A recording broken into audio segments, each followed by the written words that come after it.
안녕하세요.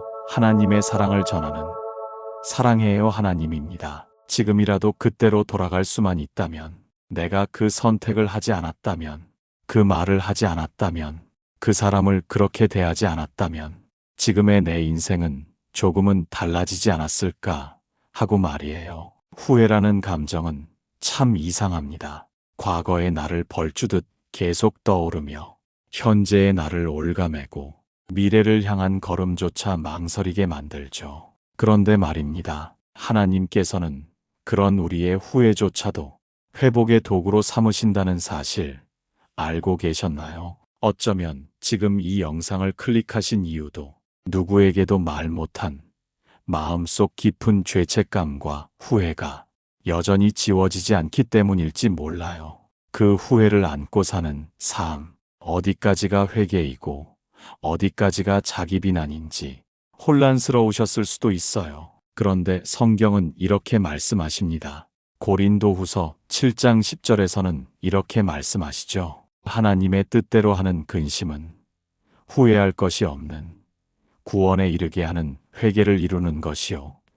세상 근심은 사망을 이루는 것이니라. 하나님의 근심은 회복을 낳고 세상의 근심은 파괴만 남긴다는 이 단순하지만 강력한 메시지를 기억해 주세요. 하나님은 우리에게 죄책감에 빠지길 원하시지 않아요. 오히려 그 죄책감을 통해 하나님께 나아오는 회개를 원하시는 거예요. 그래서 성경 속 수많은 인물들도 우리처럼, 아니 어쩌면 우리보다 훨씬 깊은 후회를 경험했습니다. 첫 번째 이야기는 베드로입니다. 베드로는 예수님의 수제자였죠. 가장 가까운 곳에서 예수님의 기적을 보고 그 음성을 들었던 사람입니다. 그런 베드로가 예수님께서 붙잡히시던 밤 3번이나 나는 그 사람을 모른다고 부인했죠. 그 순간 닭이 울고 예수님은 베드로를 바라보셨습니다. 누가복음 22장 61절에서는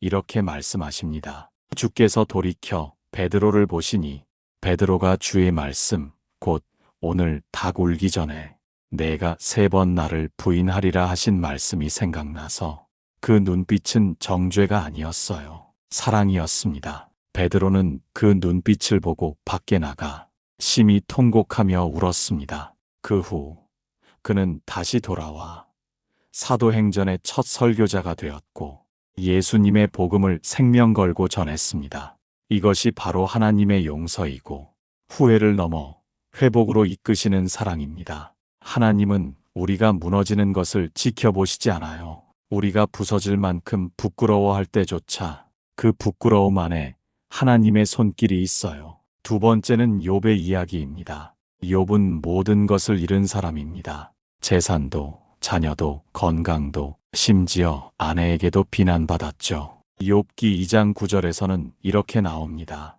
그 아내가 그에게 이르되 당신이 그래도 자기의 온전함을 굳게 지키느냐. 하나님을 욕하고 죽으라. 모든 고통의 중심에서 욥은 묻습니다. 하나님, 왜 저에게 이런 일이 일어났나요? 하지만 결국 욥은 고백합니다. 욥기 42장 5절에서는 이렇게 말씀하십니다. 내가 주에 대하여 귀로 듣기만 하였사오나 이제는 눈으로 주를 배움나이다. 욥은 그 고통의 터널 속에서 하나님을 귀로 아는 하나님에서 눈으로 만나는 하나님으로 경험하게 됩니다. 우리가 겪는 후회와 고통의 시간들, 그 모든 질문들 속에서도 하나님은 우리를 외면하지 않으세요. 우리가 진심으로 묻는다면 그분은 반드시 대답하십니다. 때론 침묵처럼 느껴질지라도 하나님은 늘 우리 안에 말씀하고 계세요. 여러분은 혹시 가슴속에 지우지 못한 말 한마디가 있으신가요? 이해받지 못하고 떠나간 가족, 되돌릴 수 없는 상처를 준 친구, 후회뿐인 이별, 이미 지나버린 그 순간, 그때 내가 왜 그랬을까? 수없이 반복되는 그 질문. 하지만 이사야 1장 18절에서는 이렇게 말씀하십니다. 여호와께서 말씀하시되 오라 우리가 서로 변론하자. 너희 죄가 주홍 같을지라도 눈과 같이 희어질 것이요 진홍같이 붉을지라도 양털같이 희게 되리라. 하나님은 우리에게 다시 시작할 기회를 주시는 분입니다. 우리의 후회가 깊을수록 하나님의 용서는 더 넓게 흐릅니다. 이 땅의 법은 과거를 처벌하지만 하나님의 은혜는 과거를 치유하고 미래를 새롭게 하죠. 세 번째 이야기는 돌아온 탕자입니다. 누가복음 15장 13절부터 보면 탕자는 아버지의 재산을 모두 탕진하고 돼지우리에서 허기진 삶을 살며 이제야 깨닫습니다. 내 아버지 집에는 양식이 풍족한데 나는 여기서 굶어 죽는구나. 그는 결심하죠. 내가 아버지께 가서 말하리라. 아버지, 나는 하늘과 아버지께 죄를 지었습니다. 그가 돌아오는 길, 아버지는 멀리서부터 아들을 알아보고 뛰어나가 목을 안고 입을 맞춥니다. 여러분, 아버지가 먼저 달려나가신 거예요. 그가 무릎 꿇기 전, 그가 말문을 열기 전 이미 용서하고 품에 안아주셨습니다. 이것이 하나님의 사랑입니다. 우리가 자격을 갖추지 않아도 우리의 눈물이 말보다 앞서도 하나님은 달려오십니다. 그리고 이렇게 말씀하시죠. 내 아들은 죽었다가 다시 살아났으며 잃었다가 다시 얻었노라. 우리의 후회가 하나님의 부르심 앞에서 회개로 바뀔 때 그 순간이 바로 새로운 삶의 시작점이 됩니다. 여러분, 하나님께 용서받았다는 것을 진심으로 믿으시나요?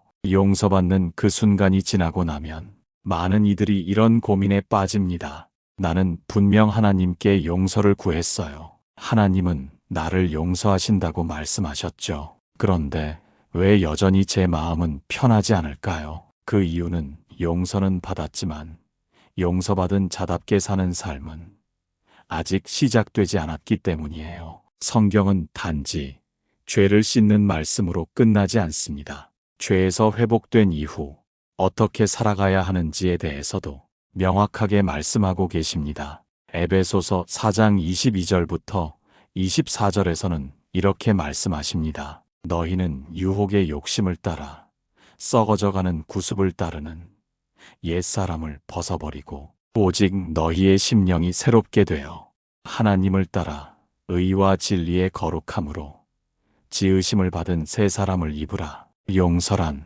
한 번의 눈물로 끝나는 사건이 아니라 하나님 앞에 매일 다시 서는 삶의 자세입니다. 우리는 새 사람을 입어야 합니다. 그저 용서받는 데서 머무르지 않고 하나님의 성품을 닮아가야만 그 은혜가 진짜 우리 삶 안에 머물게 됩니다. 그러니 그때의 후회를 계속 끌어안고 살아가지 마세요. 그건 하나님의 뜻이 아닙니다. 하나님은 죄인을 용서하실 뿐만 아니라 그 죄인을 의롭게 여기시는 분이십니다.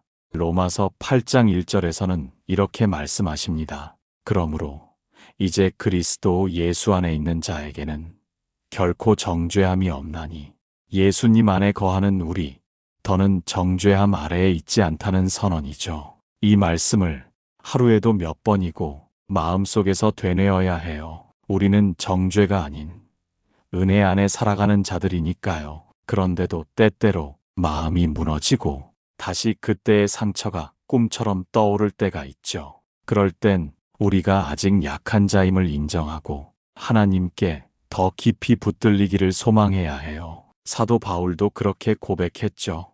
고린도후서 12장 9절에서는 이렇게 말씀하십니다. 내 은혜가 내게 족하도다. 이는 내 능력이 약한 데서 온전하여짐이라.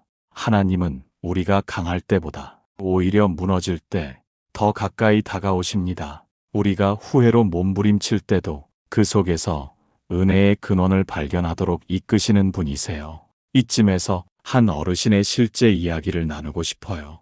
70대 중반이 된 그분은 젊은 시절 아들을 잃었습니다. 자신의 고집과 성급한 판단이 가족을 절망으로 이끌었다고 믿고 계셨죠. 그분은 무려 40년을 스스로를 용서하지 못한 채 살아오셨습니다. 어느 날 그분은 저는 하나님께 회개도 했고 용서도 구했습니다. 하지만 아직도 용서받지 못한 느낌입니다. 라고 말하셨습니다. 그 말을 들은 한 목사님이 이렇게 대답하셨다고 해요. 그건 하나님이 용서하지 않으셔서가 아니라 당신이 아직도 자신을 하나님보다 더 높은 자리에 두고 있기 때문입니다. 하나님이 이미 흘리신 피로 용서하신 그 죄를 당신은 아직도 붙들고 있으니까요. 그 말에 그분은 오열하셨고 그날 이후 처음으로 아들을 향한 후회가 기도가 되기 시작했다고 해요. 슬픔은 여전히 있었지만 그 슬픔을 하나님 앞에 내려놓을 수 있었던 거죠.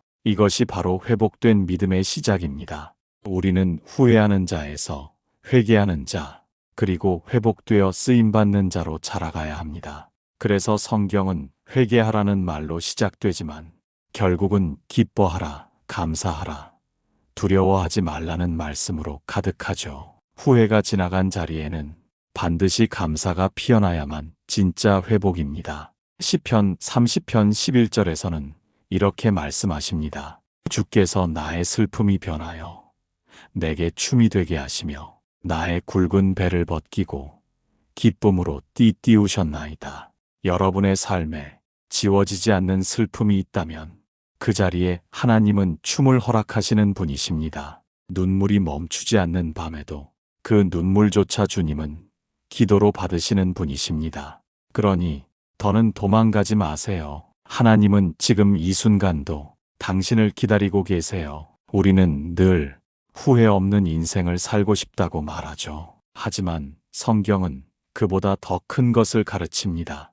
용서받은 인생, 회복된 인생, 하나님의 손에 붙들린 인생.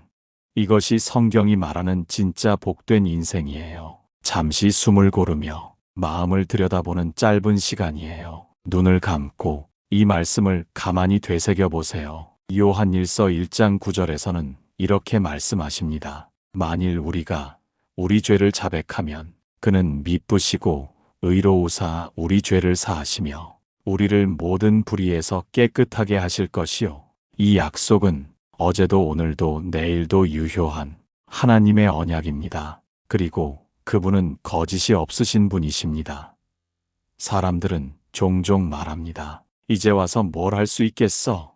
이미 늦었잖아. 하지만 성경은 늦은 시작에도 희망이 있다고 분명하게 이야기해요. 성경 속 인물들 중에는 인생의 마지막 순간에야 비로소 하나님을 만난 이들도 있었죠. 십자가 옆에 달린 한강도를 기억하시나요? 누가복음 23장 42절에서는 그가 이렇게 말합니다. 예수여, 당신의 나라에 임하실 때 나를 기억하소서. 그는 자신의 모든 죄를 지고 이미 죽음 앞에 있었지만 예수님은 단호히 이렇게 말씀하셨어요. 오늘 내가 나와 함께 낙원에 있으리라. 여러분, 하나님은 우리가 얼마나 오래 믿어왔는지가 아니라 지금 이 순간 당신이 하나님을 향해 고개를 돌리고 있는지를 보십니다. 지금이라도 괜찮아요. 과거가 어떤 모습이었든 지금 이 순간이 하나님 안에서 새로운 시작점이 될 수 있어요. 자주 묻죠. 그렇다면 나는 어떻게 살아야 할까요? 하나님이 기뻐하시는 삶은 무엇일까요? 그 질문에 대해 미가서 6장 8절에서는 이렇게 말씀하십니다. 사람아, 주께서 선한 것이 무엇임을 내게 보이셨나니 여호와께서 내게 구하시는 것은 오직 정의를 행하며 인자를 사랑하며 겸손하게 내 하나님과 함께 행하는 것이 아니냐. 정의, 인자, 겸손, 이 세 가지는 단순한 덕목이 아니라 하나님과 동행하는 삶의 핵심이에요. 회개한 삶은 이제부터 이 방향으로 나아가야 해요. 하지만 현실은 쉽지 않죠. 우리는 여전히 불안에 흔들리고 사람들에게 상처를 주고받으며 살아갑니다. 그러니 우리에겐 한 번의 결단보다 매일의 선택이 더 중요합니다. 성경은 바로 그 일상 속의 신앙을 가르쳐요. 누가복음 9장 23절에서는 예수님이 이렇게 말씀하십니다. 아무든지 나를 따라오려거든 자기를 부인하고 날마다 제 십자가를 지고 나를 따를 것이니라. 날마다 바로 그 단어에 집중해 보세요. 하루에 한 번 우리의 삶이 후회로 돌아가지 않도록 하나님의 말씀 앞에 서는 것, 그것이 바로 새로운 인생의 기술이고 믿음의 훈련입니다. 하나님을 믿는 사람이라고 해서 모든 것이 완벽해지는 건 아니에요. 그러나 그 사람은 후회할 선택을 멈출 수 있는 힘을 공급받아요. 그 힘은 말씀에서 오고, 기도에서 오고, 순종에서 오는 거예요. 어느 한 성도님의 고백이 떠오릅니다. 젊은 시절의 방탕함 때문에 가정도 무너졌고 인생도 깊이 주저앉았던 분이었어요. 하지만 말씀을 들으며 마음을 열기 시작했고 기도 속에서 회개했으며 눈물로 10년 가까이 자녀를 위해 중보했습니다. 놀라운 것은 그 기도의 시간이 흘러 자녀가 먼저 교회로 발걸음을 옮기고 이제는 그 성도님의 손을 잡고 함께 예배드린다는 거예요. 그분이 하신 말씀이 지금도 기억에 남아요. 저는 자녀에게 좋은 아버지는 못 됐지만 끝까지 기도하는 아버지는 되었어요.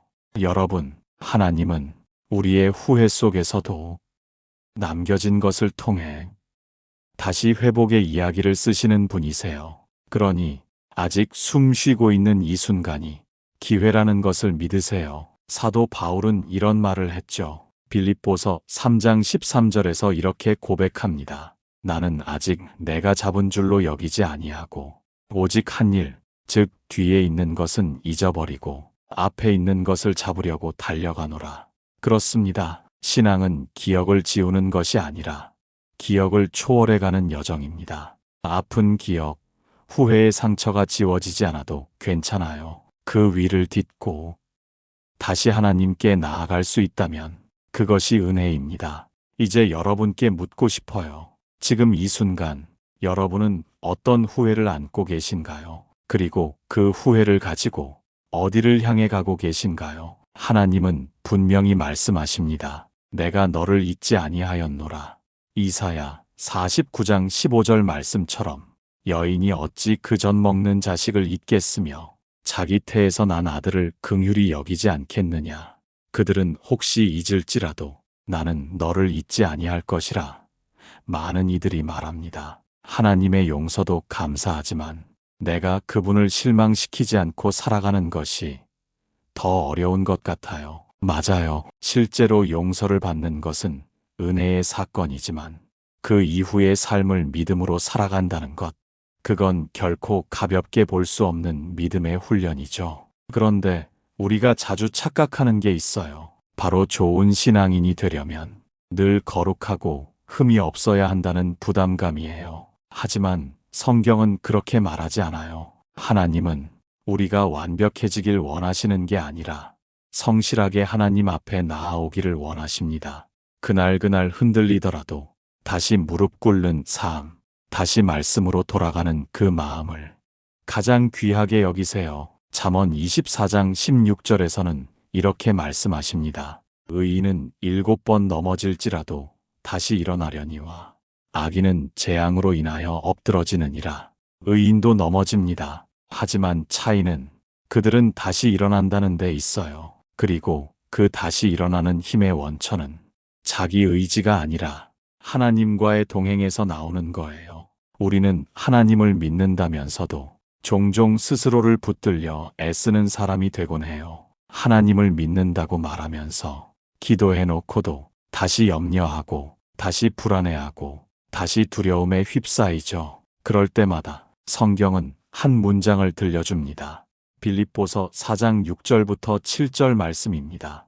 아무것도 염려하지 말고 다만 모든 일에 기도와 간구로 너희 구할 것을 감사함으로 하나님께 아뢰라. 그리하면 모든 지각에 뛰어난 하나님의 평강이 그리스도 예수 안에서 너희 마음과 생각을 지키시리라.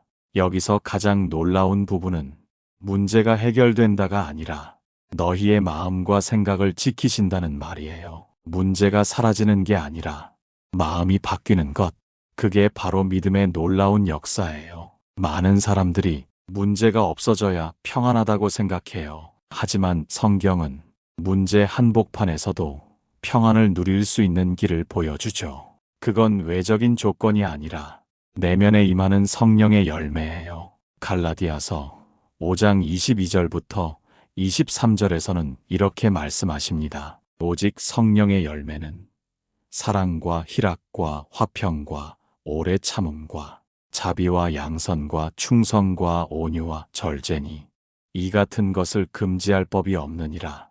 여러분, 후회가 아무리 크고 깊어도 그 위에 오래 참음이 자라면 우리는 절망이 아니라 성숙을 향해 가는 겁니다. 자신을 향한 실망이 아무리 커도 그 안에 자비가 심겨지면 우리는 자기 비난이 아니라 회복의 길을 걷는 겁니다.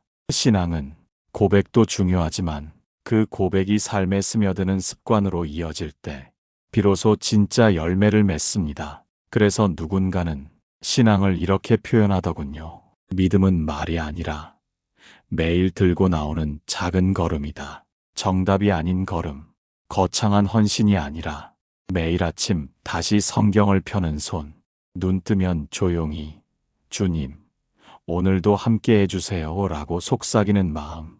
그게 진짜 믿음의 발자국이에요. 한 성경학교 교사의 이야기를 들은 적이 있어요. 30년 넘게 아이들에게 말씀을 가르쳐 온 분이었어요. 그분은 이렇게 고백했어요. 저는 위대한 목회자도 아니고 감동적인 설교를 한 적도 없어요. 그저 매주 한 번씩 아이들에게 말씀을 나눠준 것뿐이에요. 하지만 놀라운 건 그 아이들 중에 몇 명은 자라서 목회자가 되었고 어떤 이는 선교사로 파송되었으며 또 어떤 이는 가정 안에서 말씀의 등불이 되었어요. 그분의 말이 지금도 잊히지 않아요. 후회는 늘 있었지만 그 후회 속에도 말씀을 놓지 않은 게 제가 할 수 있는 최선이었어요. 우리는 때로 하나님을 위해 뭔가 대단한 일을 해야 한다고 착각해요. 하지만 하나님이 원하시는 건 우리의 위대함이 아니라 우리의 진실한 순종이에요.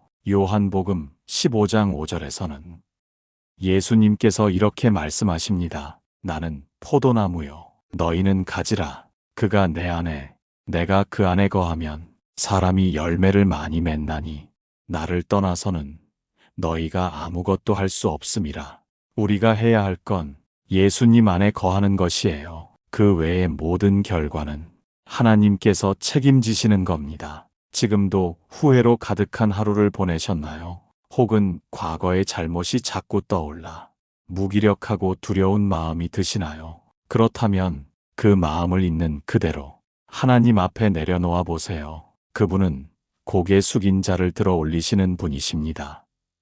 하나님과 동행하는 삶은 단순히 예배당 안에서만 존재하는 것이 아니에요. 진짜 믿음은 우리가 누구와 어떻게 말하고 어떤 상황에서 어떻게 반응하며 하루를 어떻게 사용하는지 속에서 드러납니다. 후회로 가득했던 과거는 대부분 말과 관계, 그리고 시간을 어리석게 써버린 기억에서 비롯된 것이 많아요. 그때 그런 말을 하지 말걸. 그 사람에게 너무 날카롭게 대했어. 그 시간을 허비하지 않았다면 지금쯤 이런 마음 한 번쯤은 다 느껴보셨을 거예요. 그런데 하나님은 우리가 그런 후회의 기억에서 벗어날 수 있는 새로운 삶의 원리를 성경을 통해 너무나 구체적으로 알려주고 계세요. 먼저 말에 대해 생각해 볼게요. 잠언 18장 21절에서는 이렇게 말씀하십니다. 죽고 사는 것이 혀의 권세에 달렸나니 혀를 쓰기 좋아하는 자는 그 열매를 먹으리라. 여러분, 우리는 너무 쉽게 말을 뱉지만 그 말 한마디가 누군가의 삶을 무너뜨리기도 하고 때로는 다시 일으켜 세우기도 하죠. 진정한 회개는 기도 중에만 울면서 하는 것이 아니라 우리가 사용하는 말의 태도에서도 드러나야 해요. 하나님은 단지 우리가 후회하는 사람이 되기를 바라시지 않아요. 달라진 말로 달라진 삶을 드러내는 사람이 되기를 바라세요. 에베소서 4장 29절에서는 이렇게 말씀하시죠. 무릇 더러운 말은 너희 입 밖에도 내지 말고 오직 덕을 세우는 데 소용되는 대로 선한 말을 하여 듣는 자들에게 은혜를 끼치게 하라. 이 말씀을 마음에 새기고 살아가다 보면 놀랍게도 우리가 과거에 뱉었던 말들 때문에 망가졌던 관계들이 다시 연결되는 기적을 경험하게 돼요. 그리고 다음은 시간이에요. 후회란 결국 시간을 되돌릴 수 없다는 데서 오는 절망이잖아요. 하지만 하나님은 그 잃어버린 시간조차도 회복시키시는 분이세요. 요엘서 2장 25절에서는 이렇게 말씀하십니다. 내가 전에 너희에게 보낸 큰 군대, 곧 메뚜기와 느치와 황충과 팥중이가 먹은 해수대로 너희에게 갚아주리니 여러분, 메뚜기 떼가 모든 수확을 삼켜버린 들판처럼 우리의 과거도 그렇게 황폐하게 느껴질 수 있어요. 하지만 그 시간조차 하나님은 다시 열매 맺게 하시는 분이에요. 시간을 잃었다고 느껴질 때는 지금 이 순간을 더 깊이 살아내는 결단이 필요해요. 후회 없는 시간은 다른 데 있는 게 아니라 하나님 앞에서 그분의 뜻을 붙잡고 살아내는 바로 이 하루 안에 있어요. 시편 90편 12절에서는 이렇게 고백합니다. 우리에게 우리날 계수함을 가르치사 지혜로운 마음을 얻게 하소서. 이제는 후회하지 않는 하루를 사세요. 다시 돌이킬 수 없는 어제를 붙잡느라. 오늘을 놓치지 마세요. 그리고 관계 속에서의 용서도 중요해요. 누군가를 미워한 기억, 말하지 못하고 삼킨 감정, 서운함과 오해로 끊어진 인연, 그 모든 것들은 우리가 회개하고 나서도 계속해서 우리를 괴롭혀요. 하지만 예수님은 마태복음 6장 14절에서 이렇게 말씀하십니다. 너희가 사람의 잘못을 용서하면 너희 하늘 아버지께서도 너희 잘못을 용서하시려니와 우리는 용서를 받는 사람이자 용서를 흘려보내는 사람이 되어야 해요. 그 둘은 하나님의 사랑 안에서 결코 분리되지 않아요. 후회 없는 삶이란 내가 상처 준 사람에게 용서를 구하고 내게 상처 준 사람을 하나님 앞에서 품는 마음에서 시작돼요. 한 평범한 아버지의 고백을 나누고 싶어요. 딸과의 오랜 갈등으로 대화가 끊긴 채 5년을 살아온 분이었어요. 그는 어느 날 기도 중에 먼저 전화해라는 강한 마음의 울림을 받았다고 해요. 그날 그는 망설이다가 전화를 걸었고 딸은 처음엔 아무 말도 하지 않았지만 30초쯤 지나 아빠, 나도 기다리고 있었어 라고 말했답니다. 그 한 통의 전화는 5년의 단절을 회복시켰어요. 눈물과 용서, 그리고 다시는 이런 시간 낭비하지 말자는 결단으로 이어졌다고 해요. 하나님은 우리가 그런 회복의 발걸음을 용기라 부르지 않고 믿음이라고 부르세요. 히브리서 11장 6절에서는 이렇게 말씀하십니다. 믿음이 없이는 하나님을 기쁘시게 하지 못하나니 하나님께 나아가는 자는 반드시 그가 계신 것과 또한 그가 자기를 찾는 자들에게 상 주시는 이심을 믿어야 할지니라. 믿음이란 눈물이 앞을 가려도 불편한 침묵을 먼저 깨는 것이고 지금 이 순간을 하나님께 올려드리는 태도예요. 기도는 내가 하나님께 가는 게 아니라 하나님께서 이미 나를 기다리고 계신 그 자리로 내가 돌아가는 것이다. 후회로 가득 찬 하루의 끝에서 아무에게도 털어놓지 못했던 마음을 붙잡은 채 기도의 자리에 앉아본 적 있으신가요? 그 조용한 밤, 한숨도 섞이지 않은 기도로 그저 주님 하고 부른 순간 가슴 깊은 데서 설명할 수 없는 눈물이 흘러나온 적 있으신가요? 그것이 바로 하나님이 만지시는 순간이에요. 기도는 말을 잘해서 응답받는 시간이 아니에요. 기도는 내 안에 숨겨진 고백들을 꺼내요. 하나님의 품에 안기는 시간이에요. 시편 62편 8절에서는 이렇게 말씀하십니다. 백성들아, 시시로 그를 의지하고 그 앞에 마음을 토하라. 하나님은 우리의 피난처시로다. 여러분, 기도란 시시로, 즉 언제든 우리의 마음을 그분께 쏟아붓는 것이에요. 그 마음이 고르고 단정하지 않아도 괜찮아요. 뒤엉킨 감정이어도 괜찮아요. 때로는 원망과 두려움이 섞여 있어도 하나님은 그 모든 것을 들을 준비가 되어 있으세요.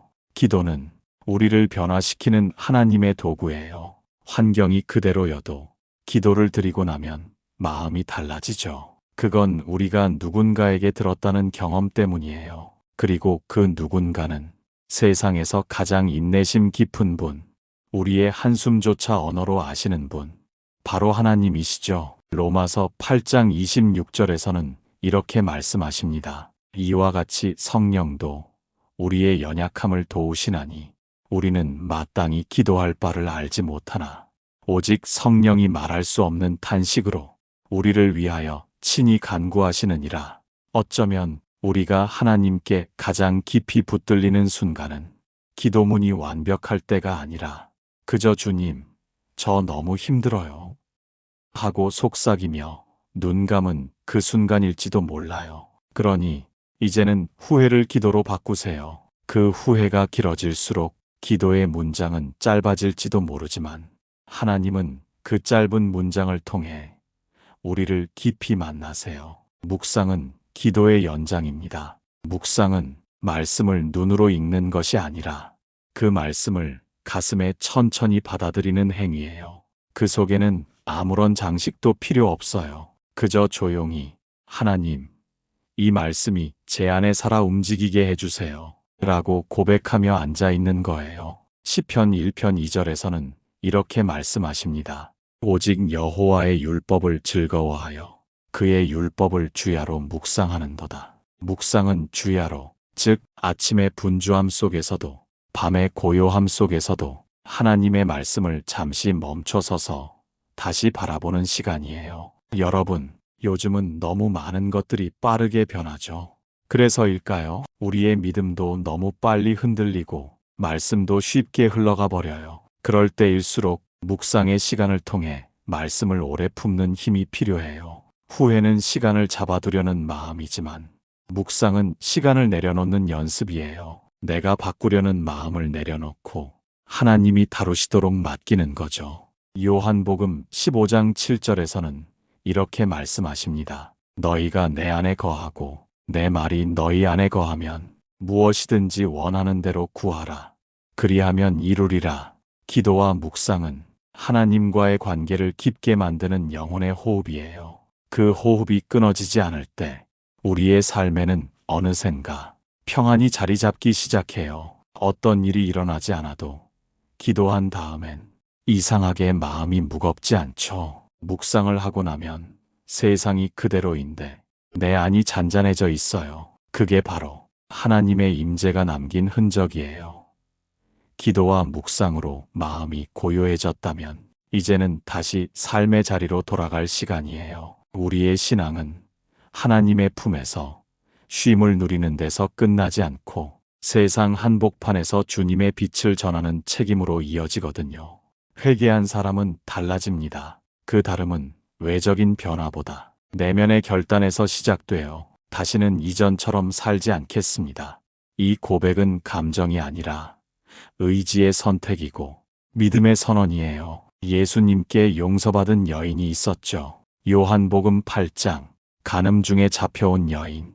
사람들은 돌을 들고 그녀를 정죄했지만 예수님은 땅에 글을 쓰시며 조용히 말씀하십니다. 너를 고발하던 자들이 어디 있느냐? 너를 정죄한 자가 없느냐? 그리고 나서 마지막으로 그 여인에게 이렇게 말씀하시죠. 나도 너를 정죄하지 아니하노니 가서 다시는 죄를 범하지 말라. 정죄 없는 용서, 그리고 새로운 시작, 그게 바로 하나님이 회개한 이에게 주시는 삶의 방향이에요. 이제 여러분에게도 그 말씀이 들려올 거예요. 다시는 그 죄의 길로 돌아가지 말라. 이제는 나의 자녀로 살아가라. 여러분, 하나님은 회개한 자를 바라보실 때 그의 과거를 떠올리시지 않아요. 대신 그를 통해 이루어갈 미래를 기대하시죠. 우리가 회개할 때 하나님은 우리를 새롭게 사용하십니다. 그건 큰 일이 아닐 수 있어요. 작은 미소 하나, 진심 어린 말 한마디, 예배 자리를 지키는 꾸준함, 그리고 다시 말씀을 붙잡는 아침, 그 하나하나가 모여 세상을 바꾸는 하나님의 스토리가 되는 거예요. 디모데후서 2장 21절에서는 이렇게 말씀하십니다. 그러므로 누구든지 이런 것에서 자기를 깨끗하게 하면 귀히 쓰는 그릇이 되어 거룩하고 주인의 쓰심에 합당하며 모든 선한 일에 준비함이 되리라. 여러분, 당신도 귀하게 쓰임받을 수 있어요. 지금까지 어떤 삶을 살았든, 어떤 실패를 했든, 어떤 후회를 안고 있든, 하나님은 당신을 여전히 그분의 도구로 준비하고 계세요. 지금 이 영상을 들으며 마음이 울컥한 분이 있다면, 그건 하나님이 당신을 부르고 계시다는 증거예요. 그러니 오늘, 지금 이 자리에서 작은 결단 하나 해보세요. 하나님, 다시 말씀 앞으로 나아가겠습니다. 다시 주님 손 붙잡겠습니다. 여러분이 지금 내리는 그 결단 하나가 앞으로 당신의 인생을 완전히 바꾸는 은혜의 방향타가 될 수 있어요. 그러니 다시 하나님의 말씀을 붙잡으세요. 하나님은 당신을 절대 포기하지 않으십니다. 당신이 수많은 후회를 안고 있다 해도 그분은 당신을 사랑의 시선으로 기다리고 계세요. 이제 마지막으로 짧은 기도문 하나를 마음 깊은 곳에서 드려볼게요. 하나님, 저는 너무 많은 후회를 안고 살아왔습니다. 그때로 돌아갈 수 있다면 좋겠다는 생각에 하루하루를 무겁게 보낸 적도 많았습니다. 하지만 이제 알았습니다. 주님은 그 후회마저도 회복의 통로로 삼으신다는 것을요. 제 마음의 깊은 상처를 어루만져 주시고 지나간 시간 속의 잘못된 선택까지도 주의 뜻 안에서 새롭게 빚어 주시옵소서. 눈물로 기도하는 제 마음이 하늘에 닿을 수 있도록 도와주시고 이제는 다시 믿음의 길로 걷게 해주세요. 주님, 저를 용서하신 그 은혜를 붙잡고 오늘부터 새 사람으로 살겠습니다. 예수님의 이름으로 기도드립니다. 아멘. 이 영상이 지금 당신의 마음에 하나님의 평안을 심어 주었다면 이제 그 은혜를 함께 나눠주세요. 여러분의 구독은 우리 채널이 더 많은 사람들에게 하나님의 말씀을 전할 수 있는 사역의 도구가 됩니다. 좋아요는 이 영상이 더 많은 사람들에게 노출될 수 있게 하는 알고리즘 선교의 씨앗입니다. 그리고 무엇보다 댓글에 여러분의 기도, 간증, 마음의 고백을 남겨주세요. 그 하나하나가 또 다른 누군가에게 믿음의 씨앗이 될 수 있습니다. 이 영상이 마음에 울림이 있었다면 가족에게, 친구에게, 혼자 울고 있을지 모르는 누군가에게 조용히 전해주세요. 후회로 무너진 마음, 하나님은 반드시 회복하십니다. 그분은 언제나 바로 그 자리에 계시니까요. 다음 영상에서 또 하나님의 사랑을 나누는 시간으로 찾아올게요. 지금까지 하나님의 사랑을 전하는 사랑해요 하나님이었습니다. 샬롬, 평안하세요.